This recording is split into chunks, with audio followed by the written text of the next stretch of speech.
The beeping machines echoed like a countdown to death. Julian Sterling, the only son of the Sterling Empire, lay pale and motionless on the hospital bed. Tubes snaked into his arms.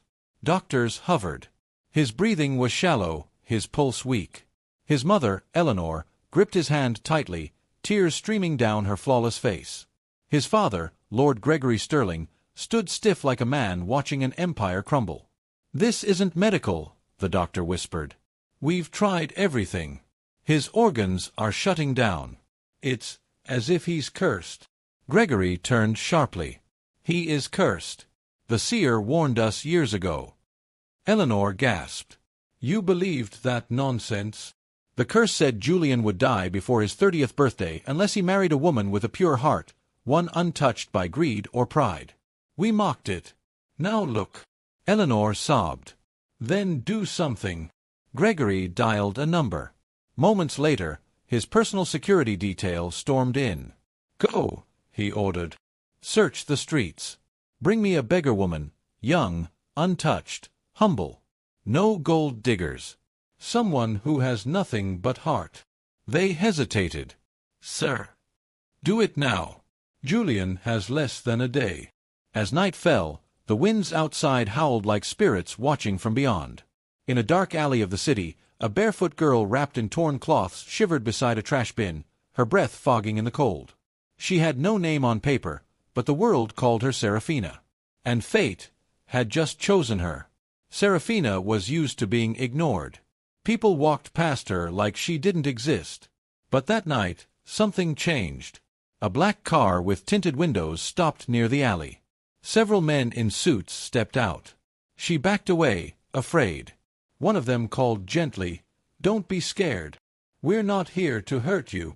She wanted to run, but her legs were too cold and weak. "Are you alone?" another man asked. She nodded. "Come with us. You've been chosen for something important. A rich family needs you. It might save your life too." Seraphina blinked. No one had ever said she was important.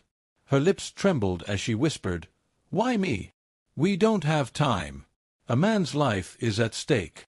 They wrapped her in a warm blanket, helped her into the car, and drove off.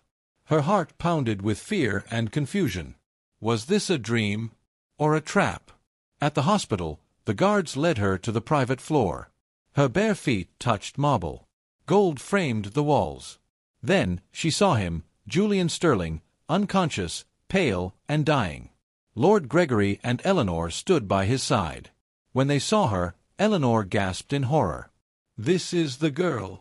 "She has the pure heart," said a spiritual woman in white robes.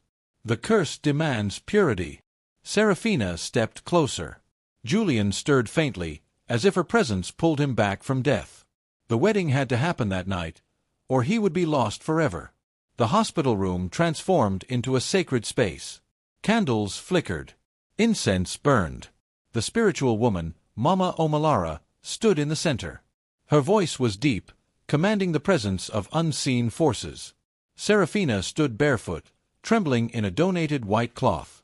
Her hair had been quickly combed, her face gently wiped clean by a nurse. She looked out of place, but her eyes held something rare, kindness. Julian's eyes fluttered open for a brief second when Seraphina stepped closer. His lips didn't move, but his breath deepened. The curse was responding. "Bring the ancestral ring," said Mama Omalara. Gregory handed it over. It had belonged to Julian's great-grandfather. A ring forged in tradition, never meant for a stranger, especially not a beggar girl. "Repeat after me," Omalara said. Seraphina's voice was soft but steady as she repeated the vows. "I, Seraphina, take this man, Julian Sterling, not for riches, but for life." Gregory stared at her like she was dirt. Eleanor refused to look at her at all. With the ring on her finger, Omalara tied a sacred red cloth around their wrists and chanted ancient words. At the final word, Julian gasped, and color rushed into his cheeks. He was alive. Eleanor fell to her knees in relief. "It is done," said Omalara. "But remember, a curse broken by love must be protected by truth. Harm her, and the curse shall return." Seraphina didn't understand those words yet. But soon she would. 2 days later, Julian was discharged. His strength returned faster than any doctor expected. He still felt weak, but he was alive. Reporters camped outside the hospital. The family told the press he had a sudden recovery due to advanced treatment. No one mentioned the beggar wife. Seraphina was rushed out through a private exit. The family didn't want anyone to see her. They took her to the Sterling mansion, a grand estate with golden gates and white pillars. Seraphina stared in awe. The floor sparkled like water. The chandeliers looked like stars. But once the doors closed behind her, everything changed. "This is the girl," sneered the butler. Eleanor didn't respond. She simply waved her hand. "Take her to the old servant quarters. The farthest one. No air conditioner. No heater." "She's his wife," Gregory reminded. "She's a placeholder," Eleanor replied coldly. "Let's not confuse this act with reality." The butler led Seraphina to a tiny room outside the main house. The walls were cracked. The bed had no blanket. The cold air stung her skin. Later that night, she was called to the kitchen. "Wash the dishes," the head maid barked. "But I just got here." "You're lucky you're not back on the streets." Seraphina scrubbed the plates with shaking hands, still wearing the same thin cloth from the hospital. In one day, she went from being a savior to being treated like a ghost. But she didn't cry. Not yet. The night was bitter.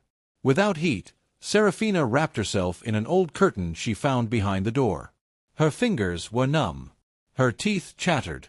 She couldn't sleep. Every sound outside made her jump. By morning, she looked pale and sickly. The head maid knocked once and entered without waiting. "Get up. The living room needs mopping." "I'm not feeling well," Seraphina whispered. "You're not here to feel. You're here to serve. Or would you prefer the streets?"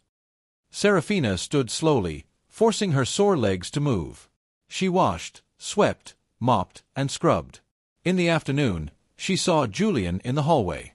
He was walking now, dressed in a robe, slowly recovering. Their eyes met. For a moment, he looked surprised, like he recognized her. Then, his face turned blank. "What are you staring at?" he snapped. She bowed her head. "Nothing." "Then move out of the way." He passed her like she was invisible. Seraphina stood still, swallowing the hurt. She had saved his life, but he didn't even remember her kindness. Or maybe he just didn't care. That night, she ate plain bread and water alone in her room. She stared at the wedding ring on her finger. Was this her life now? Was she a wife, or a slave? Everything began to change after Julian defended Seraphina in front of the staff. The next morning, he invited her to have breakfast in the main dining hall. The long table that once separated them now held quiet laughter and warm glances. Julian pulled out a chair for her, and the staff stood frozen, unsure of how to react. Gregory watched from the hallway, arms crossed, a small smile playing on his lips. For the first time in years, his son looked alive, not just breathing, but present. The shift was slow but undeniable. Seraphina no longer ate alone. She walked through the halls without fear. Julian took her hand during evening strolls through the garden, and they spoke about life, pain, dreams. "I used to watch the stars from the street," she told him one night. "Now I watch them beside you." The kitchen staff began greeting her with soft smiles. The gardener offered her fresh-picked flowers. Even the head maid, once cold, softened her tone. Eleanor was still away, silent but simmering. Julian, now fully aware of his past cruelty, apologized often. "I failed you, Seraphina. But I want to make things right." She never asked for anything in return. Her heart remained pure. And for the first time, the mansion felt like a home, not built on gold, but on something stronger. The beggar wife was now the beating heart of the house. Eleanor returned to the mansion 3 days after hearing the whispers. Her son was dining with the beggar girl, walking with her, even smiling. She entered the house like a storm. "What is going on here?" she barked at the staff. No one answered. She found Seraphina arranging fresh flowers in the living room. "Who gave you permission to touch my vases?" Eleanor snapped. Before Seraphina could reply, Julian stepped in. "She lives here, Mother." She can touch anything she pleases. Eleanor turned to her son. You've been bewitched. Look at you, weak. Controlled by some street girl who wears pity like perfume. Julian's voice was calm but firm. Enough. Eleanor blinked. What? You've insulted my wife for the last time. I'm asking you, as your son, to leave this house for now. Cool your heart, mother. Her face twisted in shock. You're choosing her over me? No, Gregory said, stepping in quietly. He's choosing peace. And so am I. Eleanor's lips quivered. Her power, once so absolute, was crumbling. She stared at Seraphina one last time, her eyes burning, then stormed out without another word. Silence filled the room. Seraphina looked at Julian, uncertain. He simply held her hand. You don't have to be afraid anymore. From the upstairs window, the staff watched in awe. The queen had fallen. And in her place stood Grace. The ocean breeze was gentle, brushing over the cliffs like a sigh. Julian had taken Seraphina to the Sterling family's private beach house, far from the chaos of the mansion. They sat on a bench facing the waves. Seraphina wore a simple dress, her hair pinned back by the sea wind. Julian sat beside her, silent for a long while. I used to come here as a child, he said at last. Before I became this. She turned her face to him. This. Angry. Entitled. Empty. His voice cracked. I always blamed the world for my coldness. I never realized how hollow I had become. Seraphina said nothing. She let the silence speak. Julian looked at her, his eyes softer than she'd ever seen. You saw me when I was dying. And not just physically. I was dying inside too. And you didn't run. You gave without asking. You stayed.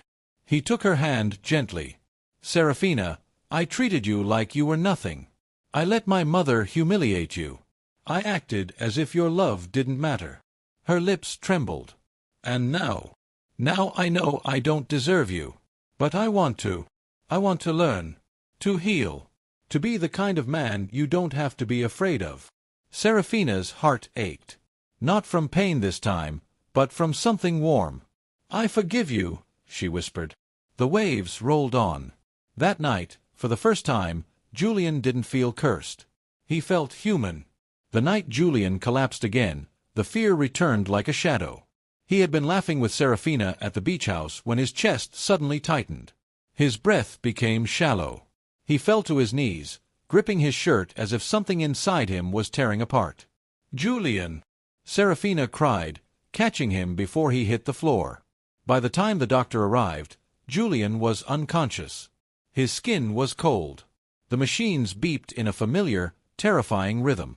Gregory stood frozen, memories of the hospital flooding back. Not again, he whispered. Mama Omalara was called immediately. She arrived before dawn, her face serious. The curse was never fully broken, she said. It waited for the heart to change. Seraphina knelt beside Julian's bed. She held his hand, just as she had in the hospital months before. I'm here, she whispered. I won't leave. She began to pray softly, tears falling onto his fingers. Not prayers for wealth or power, but for healing, humility, and love. As the sun rose, Julian stirred. A deep mark on his chest, dark and angry, began to fade slowly. Mama Omalara gasped. This is it. Love without fear. Forgiveness without pride. Julian opened his eyes and looked straight at Seraphina. I felt you, he whispered. I felt peace. The machines slowed. His breathing steadied. The curse, starved of cruelty and pride, had nothing left to feed on. It was finally gone. For good. The sound of wheels crunching on gravel announced her return. Eleanor stepped out of the black car, her expression unreadable. No maids ran to greet her. No welcome was offered. The mansion was quiet, as if it, too, held its breath. She had been gone for weeks. Long enough for word to reach her ears. Seraphina was now respected. Julian had changed. The house had changed. She walked through the grand doors and found Gregory in the drawing room, sipping tea. So, she said stiffly, I see the beggar girl has taken root." Gregory didn't look up. "She's no beggar. She's the reason your son is alive and healed." Eleanor's jaw clenched. "You're all bewitched." "No," Gregory said calmly. "We've been delivered." She moved through the house like a ghost, her presence no longer commanding. Then she saw Seraphina in the hallway, dressed simply, holding a book, glowing with peace. Their eyes met. "I thought you'd be gone by now," Eleanor said coldly. "I stay where love is," Seraphina replied gently. Eleanor flinched, but said nothing. That night, Julian invited her to dinner. Eleanor sat at the same table as Seraphina for the first time, not out of control, but out of necessity. And though she didn't speak much, something cracked quietly inside her. Not her pride, but her hatred. The walls she built were starting to break.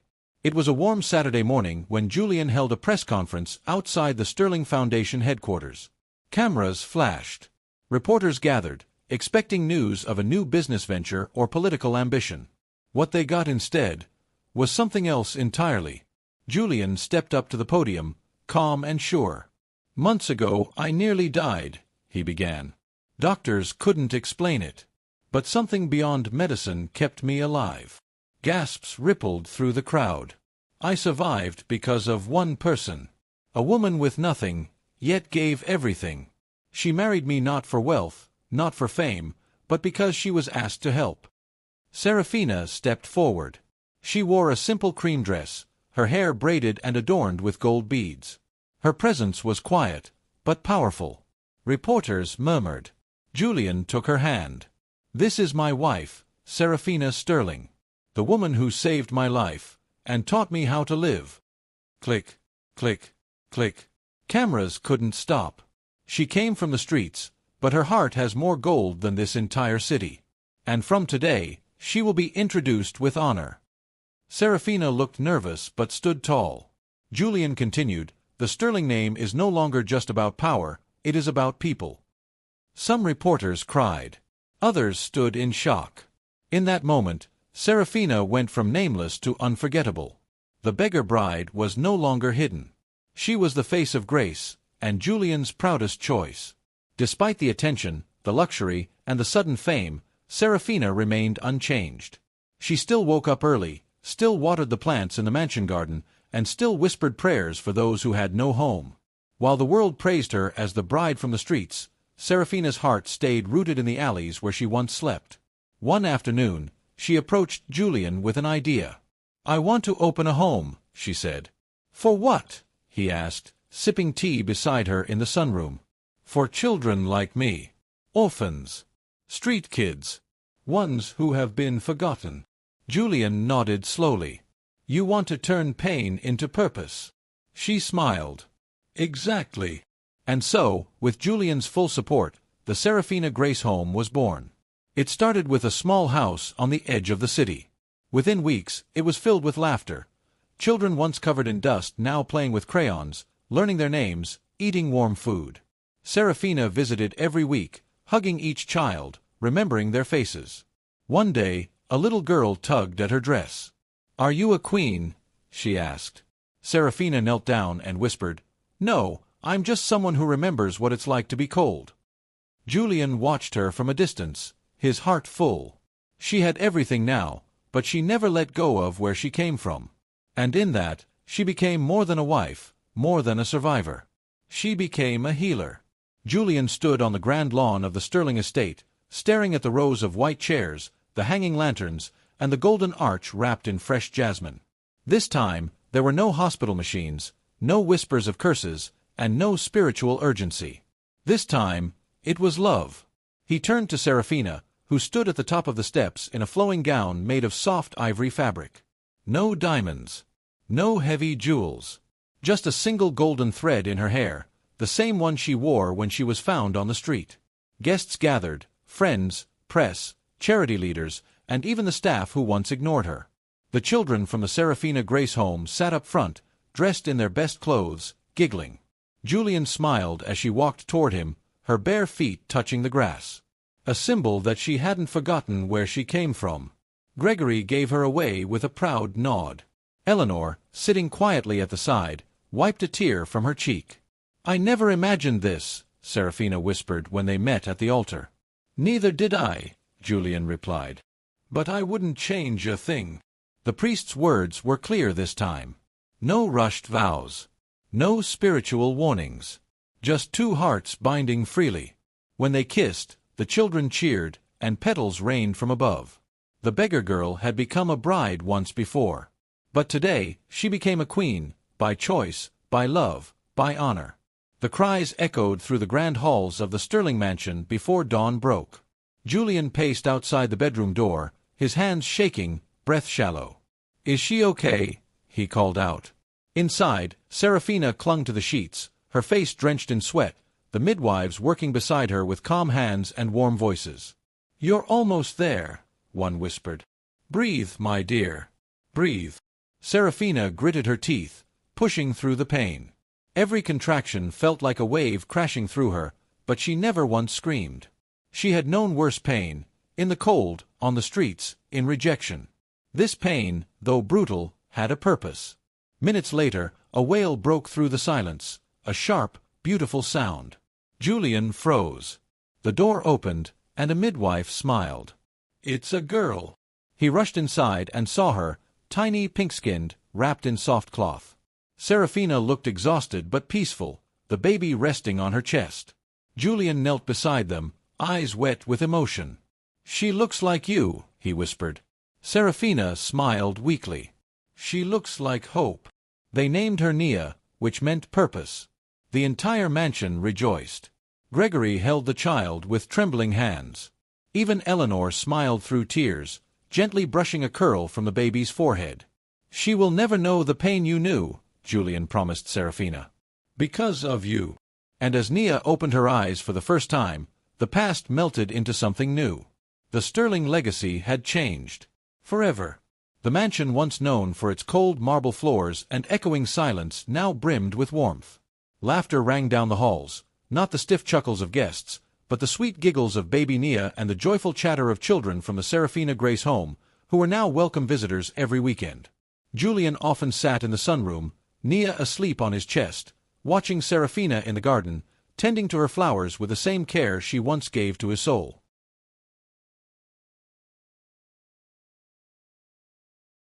Eleanor had changed too. Though still elegant, she was softer. She read to Nia, baked small cakes with the kitchen staff, and even began attending community meetings with Seraphina to support women's shelters. One afternoon, Gregory raised a toast during a family lunch. "To Seraphina," he said, his eyes full of pride. "You didn't just break a curse, you rebuilt a home." The staff clapped. Even the butler, once cold, now smiled as he served tea.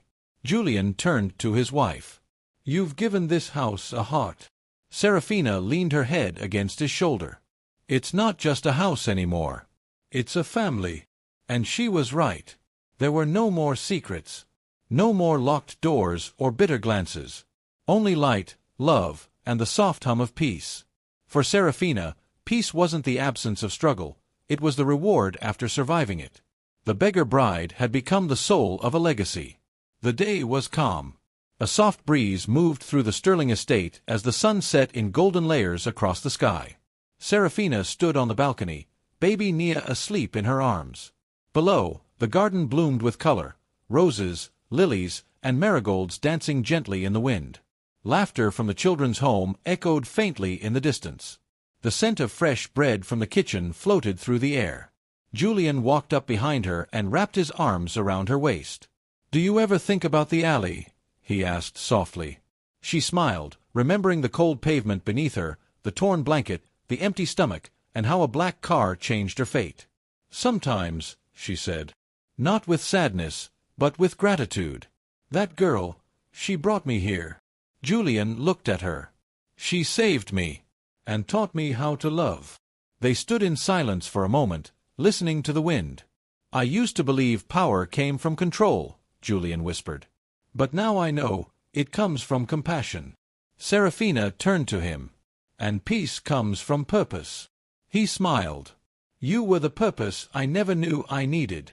From a nameless beggar to a beloved wife, mother, and leader, Seraphina had become more than a miracle. She was proof that greatness doesn't always wear gold. Sometimes, it wears rags, speaks gently, and carries healing in its hands. The mansion gates remained open, because the bride from the streets had taught them all how to truly live. Please comment, like and share Folktales by Marie Chi.